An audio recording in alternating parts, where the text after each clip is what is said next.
வணக்கம். நிகழ்ச்சி மூலமாக உங்களை சந்திப்பதில் பெரும் மகிழ்ச்சி அடைகிறேன். வாழ்க்கையில் வெற்றி பயன் நோக்கி பயணம் செய்து கொண்டிருக்கிறீர்கள். இந்த பயன்கள் நல்ல முறையில் வெற்றி பெற என் அன்பின் வாழ்த்துக்கள். நீங்கள் நல்லா இருப்பீங்க. இப்போ இருக்கிறத விட 1000 மடங்கு அதிகமாகும்படி நம்ம சேனைகளின் கர்த்தர் தாமே உங்களை ஆசீர்வதித்து உயர்த்துவாராக. நல்லா கவனிச்சு பாருங்கள். இந்த உலகத்தில் நீங்கள் என்ன செய்ய வேண்டும் என்று பிளான் பண்ணியிருக்கிறீங்களோ அந்த பிளான் எல்லாம், அந்த வரைபடங்கள், திட்டங்கள், நோக்கம் எல்லாம் உங்கள் காலத்தில் உங்கள் கையினாலே செய்து முடிக்க வேண்டும். உங்களுக்கு கிட்ட கொடுக்கப்பட்ட வேலை நீங்கள் தாங்க முடிக்கணும். அதை கொண்டு போயிட்டு உங்களுக்கு அடுத்தபடி நிலையக்கிட்ட ஒப்படைச்சிட்டு என்னால் இதாம்மா பண்ண முடிஞ்சு, இதுக்கு மேலே என்ன பண்ண முடியல, நீங்களே பார்த்துங்க கிடையாதுங்க. இந்த உலகத்தில் எத்தனை வருஷம் உங்களை கடவுள் இந்த உலகத்தில் வைக்கிறார்? 120 வருஷங்கள் இந்த பூமியில் நீங்கள் வாழ முடியாது இருக்கிறது. இந்த 120 வருஷத்துக்குள்ளாக எல்லா காரியத்தையும் உங்கள் கைப்பட எல்லாமே நோக்கத்தை செய்து முடிப்பதான் பிதாவாகிய தேவன் மிகப்பெரிய சந்தோஷப்படுகிறார். கர்த்தர் ஆசைப்படுகிறார். அதில் விதைக்க ஒரு காலம் உண்டு, அறுக்க ஒரு காலம் உண்டு. நீங்கள் உங்கள் காலத்தில் என்னென்ன செய்யணும் எல்லாத்தையும் செய்து முடிக்கணும்.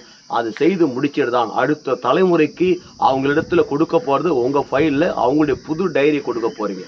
அப்போ உங்கள் டைரியில் உங்கள் நிகழ்ச்சி, உங்கள் ப்ரோக்ராம் எல்லாத்தையும் நீங்கள் தான் முடிக்கணும்.